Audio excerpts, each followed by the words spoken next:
Controllando i bollettini ARPAV della Regione Veneto mi sono reso conto che la temperatura elevata continuerà anche nei prossimi giorni, quindi ho deciso di fare un'ordinanza proprio a tutela della salute dei cittadini più fragili, gli anziani, e ho deciso di aprire le sale comunali del nostro municipio, la sala polivalente, che è quella utilizzata dalla Giunta, e anche la sala consiglio in base alla capienza maggiore che ha la sala consiliare. La sede del municipio di Chioggia si trasforma in un rifugio di solidarietà contro l'afa killer che sta stringendo la città in una morsa soffocante.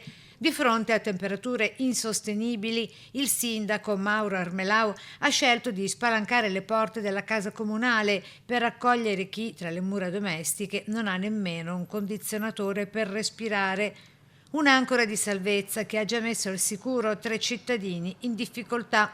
Non si tratta solo di trovare refrigerio, ma di salvare vite e restituire dignità. Grazie alla collaborazione con l'associazione Anteas, nessuno verrà lasciato indietro. Un servizio di trasporto dedicato andrà a prendere i più fragili direttamente fuori città per poi raccompagnarli a casa.